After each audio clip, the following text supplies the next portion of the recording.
Welcome to Moments with Marianne. This is your host, Marianne Pastana.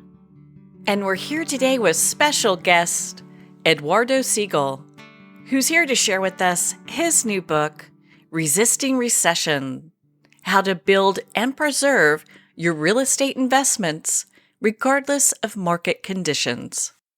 So have you ever wanted to learn real estate investing tips from a top investor? Well, today's guest is here to share with us just that.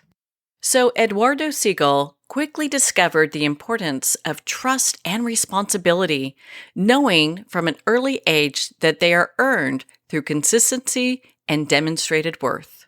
Eager to contribute to his family's real estate business, he began learning the industry's inner workings when his father, a successful developer, brought him into meetings at just 11 years old.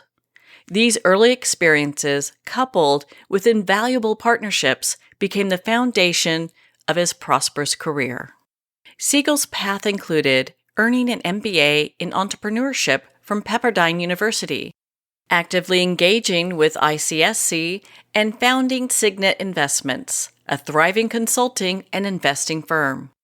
Through Signet and its affiliated entities, Sigal has made a lasting impact in real estate consulting and investing. So welcome to the show, Eduardo Sigal. Thank you. Thank you for having me. Very excited. My goodness, what an honor it is to have you here and to talk about this book.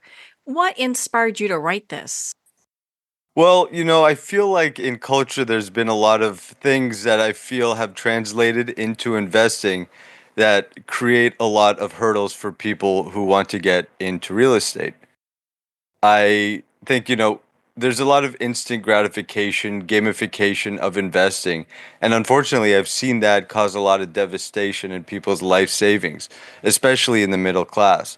This book was written to sort of protect people and to give them a different philosophy when looking into real estate investing. So let's talk about your background because you are uniquely qualified to write this book, especially since you started taking meetings at 11 years old. I mean, I'm shocked by that. So, Yeah, I think I was very lucky. A lot of those guys that I would take the meetings with, one of them manages over $10 billion, another one's one of the biggest, if not the biggest, private contractor in Mexico. And then another one, I think he just sold a couple of apartment complexes for close to 6 or 700 million dollars. And that's people that, that aren't family that was in the meeting. So I would hear these guys talk about real estate, and the things that they would talk about were not things that I'd learned to talk about in my MBA program or in my undergraduate school program. It was just so astonishingly how different like people think sometimes in business and successful long-term people. And so, yeah, I mean, I think that my background made me sort of gave me a different perspective that I wanted to bring to the masses. And I think anybody could benefit by just bringing this into the way they think about investing. Personally, I think this is the only way to invest. Long-term stability, dependability, safety, growth is very important, but not risking the house, not risking your life savings on things unnecessarily. There's ways to make money without taking certain risks. so would you say that there's an investment culture that is happening today that needs to maybe pivot? Yes, I mean, I wrote about a lot about that in my intro. I think in my first, I guess, 39 pages of the book are very much about, the culture and where I see things need a paradigm shift. That's really a good intro to sort of the ideas. But one example is just you go into these crowdfunding websites, and they're fun to look at new deals. And people seem to only focus on financial metrics, specifically the internal rate of return. And the trick with that is that that's the only thing you're focused on. Anything could look good on paper. And oftentimes, when other people are investing in other people's real estate deals, those numbers are artificial and they're on the what ifs. What a lot of metrics don't have, no metric really has it, is the risk of the risk of the investment. And a lot of that is subjective. When's the money going to come? IRR, for example, the internal rate of return metric, the big part of the quality of that metric in a way requires that you have a terminal value, which means that you're going to sell the property. Maybe you don't want to sell the property. People that I know, uh, pretty much everybody that's in real estate and very successful people, they never sell the property. So how could they use a internal rate of return metric when that's really not their goal? And so these it's not about the numbers. Sometimes it's about, if a tenant leaves, are you stuck with an asset that you could rent? If a tenant tries to negotiate with you, are you over leveraged to the point where if they leave, now you're at the mercy of paying a very high mortgage payment? So there's other things to think about. And it's crazy to me because some people are so intelligent in their business, but in real estate, it's a whole new ball game. So to get savvy in real estate, even if you're already successful somewhere else, it still takes time. And I'm trying to take out some of that learning curve because there are things that you just kind of learn, through the being in the real estate business, and a few things that I feel I've learned that has created stable investments that I want people to have that. And unfortunately, the middle class usually gets the most hurt when there's any kind of recession or cycle. That just sucks. So, trying to do my good in the world. Your book is such an empowering resource. So, how do successful real estate investors prioritize value and income stability over the numbers? Well, one way to do that is by, let's say, not leveraging so much. I mean, at first, sometimes some people have to leverage a little bit to build their portfolio. But by not leveraging so much, you have more equity in a property. And when someone moves out, uh, you don't have to give up a lot of your personal income to keep that property, from getting foreclosed on. Um, Sometimes, for example, the way like I was brought up, we didn't buy the best yielding properties in the idea of cash flow. Um, but we bought quality properties in Beverly Hills, in Santa Monica, that they did pretty well with cash flow. But the idea was to go after appreciation. So over 10 years, 20 years, some of the assets we've had for decades, the values have gone up so much that what was a $2 or $3 million property in the early 90s is now a 20, $30 million property today. And that's the idea. It wasn't about trying to make a killing day one.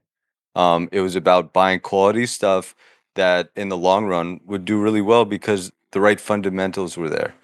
Um, I have a podcast, and one of my guests once said that money is made in real estate in supply constrained environments. And that's kind of what Santa Monica is, but but it's also markets that have very quickly growing demand. Big cities tend to have that. So so yeah, that's kind of the philosophy. Less yield, but better position long term.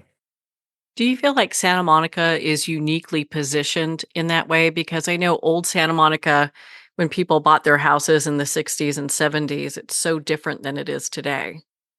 I mean, I think that California has a housing problem, that being a supply constraint problem. So I think that there's some benefits there.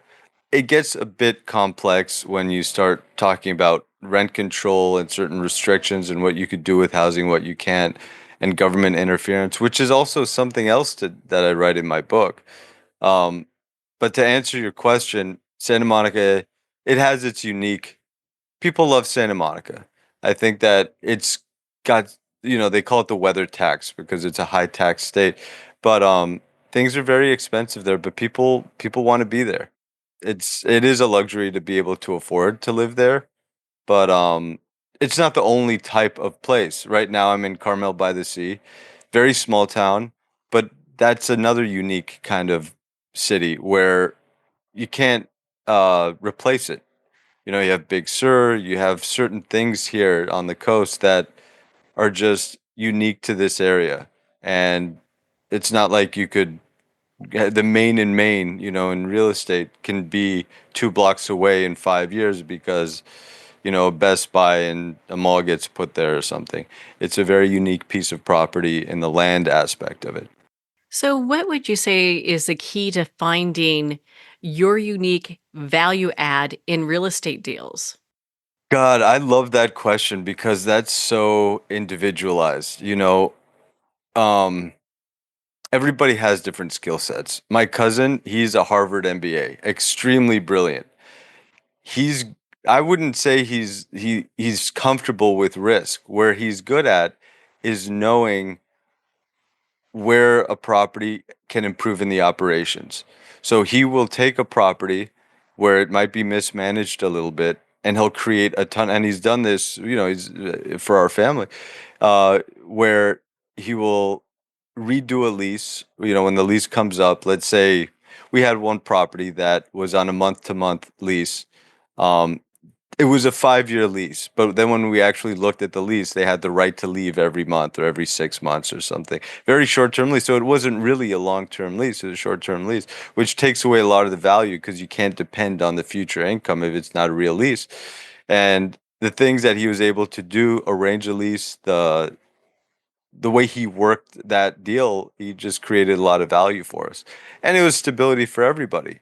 We knew they were, let's say, even if they didn't pay less rent, they paid more. But let's say they paid less, it might have been a better situation for us because we knew that we were going to have money coming from this asset for a certain amount of time. So that's his unique value proposition. I think that mine is what I like to do, and it's my passion, is I like to create value in finding older assets that need updates. But sometimes it's not just updates cosmetically. It's a change of use, or it's additions, or it's design. Um, if you have the right think like what ingredients would I look for? Perhaps high household income in a property where I think people might be willing to spend more money on an office, office space there. So I might do a higher end office in a small building. That's actually what I'm doing in Carmel. Um, it's retail also, but there's no high end offices here. It's an extremely constrained supply office market. A ton of Silicon Valley money is coming down here because of COVID. People started moving more. And it seemed to be the trend now that COVID's done. And it's that kind of city. So it seems to have the right ingredients for that sort of thing. Well, it sounds like you really know how to identify trends. Well, on that note, we're going to pause here for a quick break. We've been speaking with Eduardo Sigal in regards to his new book, Resisting Recession: How to Build and Preserve Your Real Estate Investments Regardless of Market Conditions. You've been listening to Moments with Mary Ann. We'll be right back after these messages from our sponsors. Are you an author, speaker, or expert who is looking for more publicity? Visit radioguestlist.com and sign up for free interview requests from shows looking for guests. Radio Guest List is the #1 free booking resource for radio, podcasts, and TV talk shows who are looking for experts like you right now. Visit radioguestlist.com and sign up today to get the visibility you deserve. There comes a moment when you realize you're somewhere special. When you discover that each beautiful creature that you see has been rescued from a life of absolute horror and brought to this incredibly free place. Here's where their lives were forever changed and where yours will as well. Discover over 500 tigers, bears, and lions at the brand new visitor center at the Wild Animal Sanctuary just outside Denver. For more information, visit wildanimalsanctuary.org. Discover true freedom at the Wild Animal Sanctuary. It's one thing to become attached to your perfect home, but what do you do when that home becomes attached to you? A family in dire need of a fresh start, a mysterious house tied to the past. Buried deep within the foundation of the old Far Hill Manor lies a centuries-old secret. Dark forces or something stronger just waiting to be discovered. Caretaker, a supernatural thriller by breakout authors R.J. Halpert. Internationally recognized and award-winning author Judy Goodman works and teaches outside the box of limited thinking. Working with people from every walk of life, her goal is to empower you to be the best you can be, no matter what the challenge is. Born with the gift of seeing beyond our normal vision, she has an extraordinary gift of working with every challenge. Teaching beyond conventional wisdom, her work is described as life-changing. Visit judygoodman.com. That's judygoodman.com.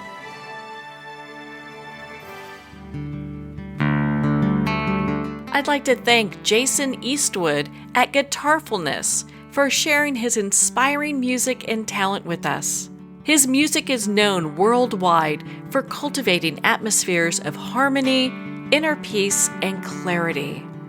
Visit Jason's website at guitarfulness.com. Join his newsletter, be part of his community, and download his music. Welcome back to Moments with Marianne. We're here today with special guest, Eduardo Sigal, who's here sharing with us his new book, Resisting Recession: How to Build and Preserve Your Real Estate Investments regardless of market conditions. When should we approach investment opportunities from scratch instead of relying on formulas? Formulas help. I think they're a big part of the equation. I think that I think you need to do that a lot of the time, but some of it is gut and intuition. A lot of times, I think it's just keeping your eye on the market, using market knowledge, and seeing where you can be creative.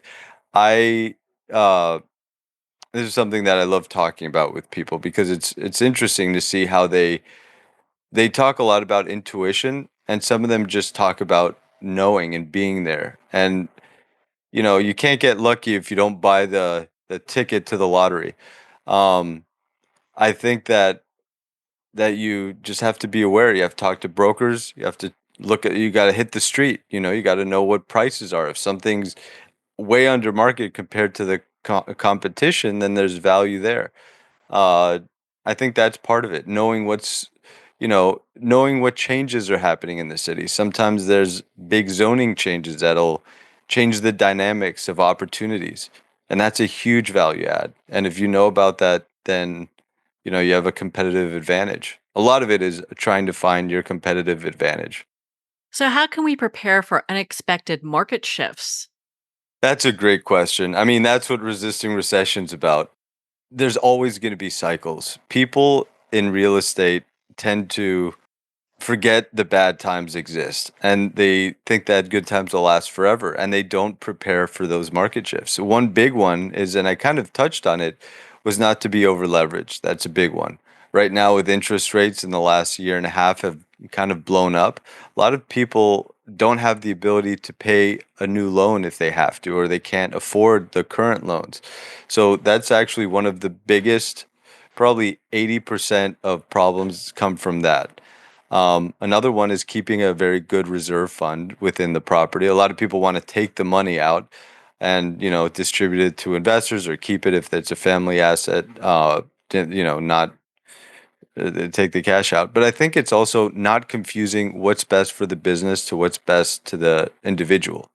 A lot of people justify things that they want in life and they suck the money out of the business.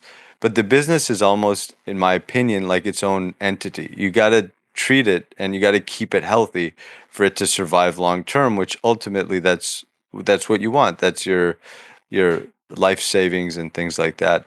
So I think keeping a healthy and diversification, I think, is another way to stay strong in the cycles. A lot of people, it doesn't necessarily need to be diversification. It could be several assets in the same asset class. But at least you're diversified if one of those assets, let's say, is having trouble, if there's a lawsuit, or if you're not collecting income from that particular asset. And I go over a lot of this in my book. I love talking about it because there are many different ways, and it's kind of a little bit of everything. Just knowing which one to focus on for each asset.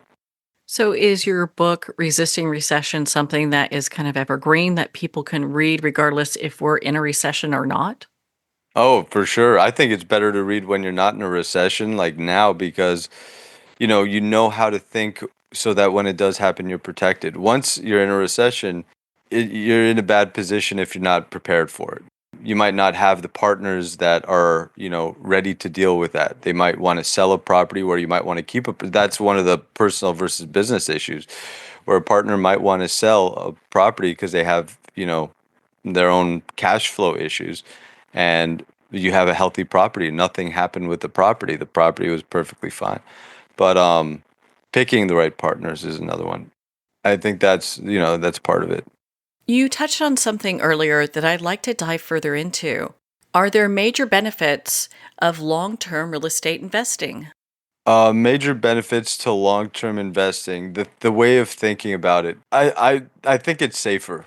A lot of people like to buy properties and then sell them and flip and transaction, and they might make a lot of money on one, less money on another. I think what people forget is that every time they go into a new deal, they put themselves at risk. There's a lot of unknowns that happen.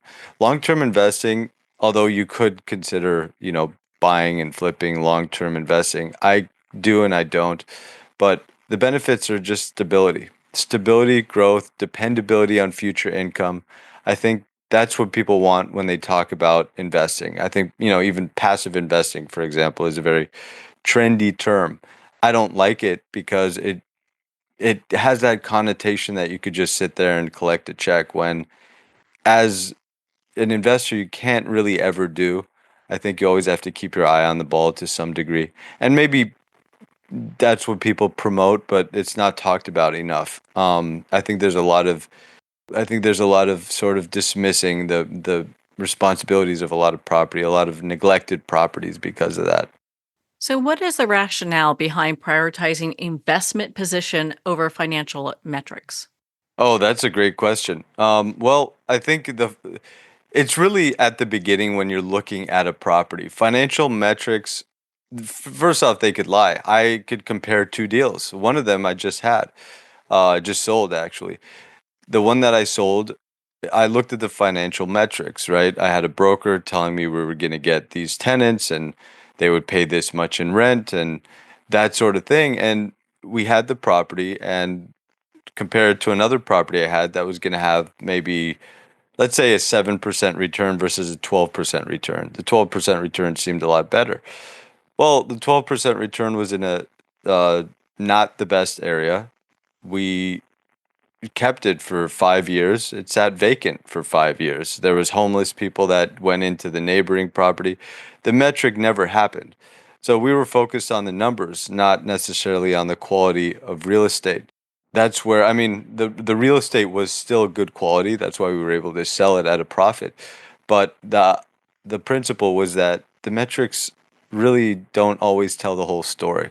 And let's say we did get a tenant, it was still the same property. If that tenant wouldn't have, made it longer than a few years, we would have had the same problem and we would have been stuck with another property that didn't have the yield that we wanted or that we expected from it, as opposed to the better quality real estate that had a lower yield that we could depend on. We know that will lease day and night with quality tenants that are very strong financially.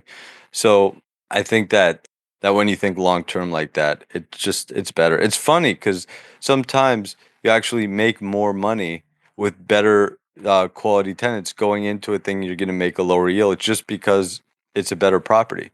And there's a saying that good things tend to happen to good properties and bad things tend to happen to bad properties. And you see that translated in real estate over the years. I've seen it translated, and good things happen to good properties means you have tenants sometimes that, let's say, will invest millions of dollars in tenant improvements. And that's your building. It's not their building. They just want to be there and they want to do their own improvements. And it's just incredible. It's such a different world when you have a good piece of real estate.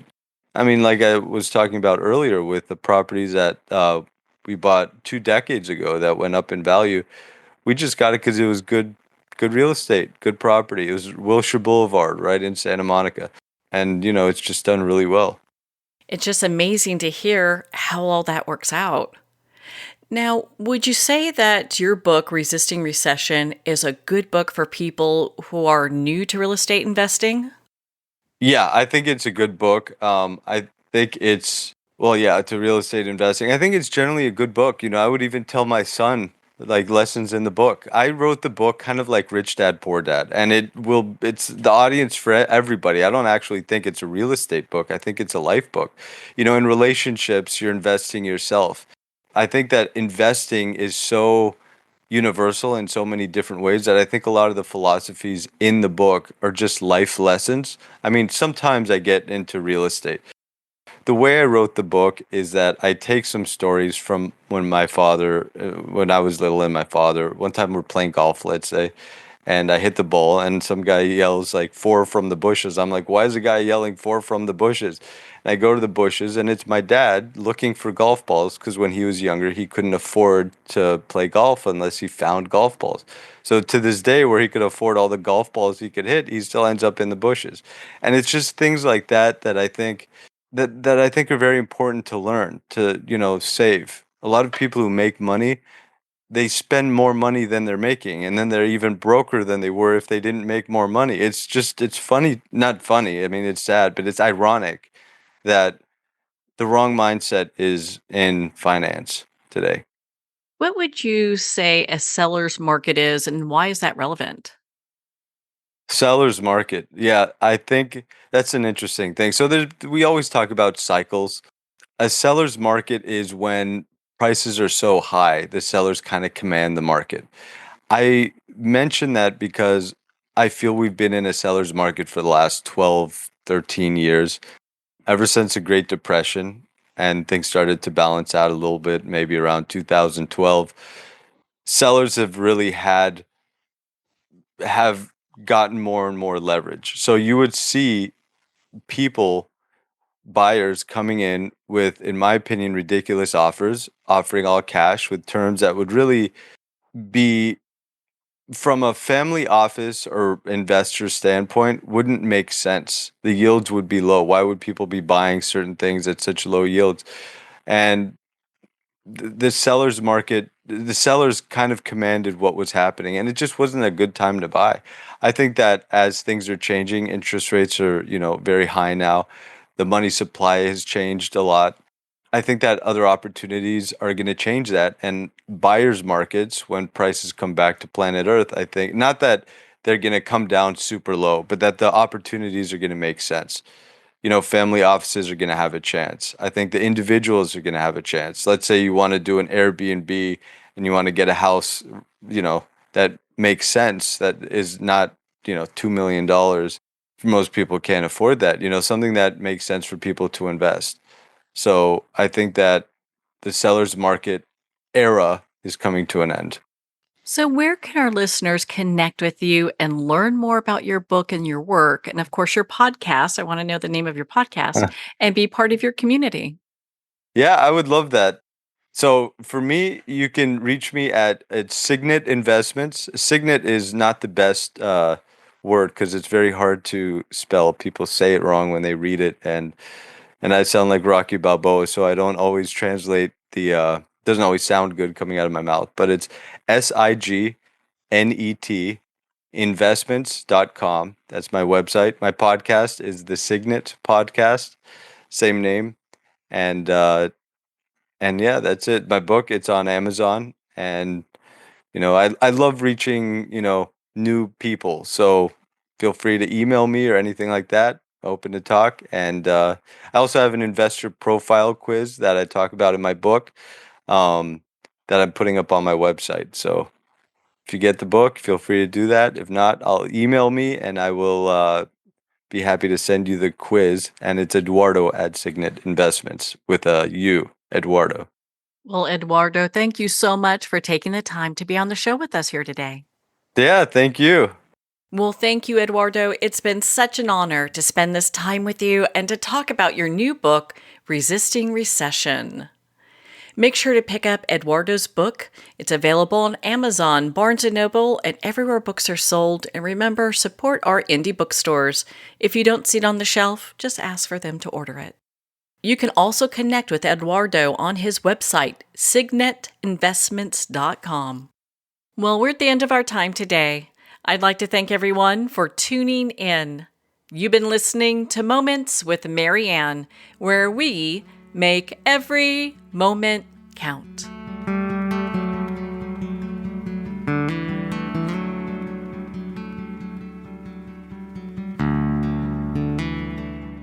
In a single moment, your life can change. Moments with Marianne is a transformative hour that covers an endless array of topics with the best of the best. Her guests are leaders in their fields, ranging from inspirational authors, top industry leaders, and business and spiritual entrepreneurs. Each guest is gifted and a true visionary, a recognized leader in her own work, and while teaching others to develop, refocus, and grow, Marianne will bring the best guest and sometimes a special surprise. Don't miss this. You never know just which moment will change your life forever.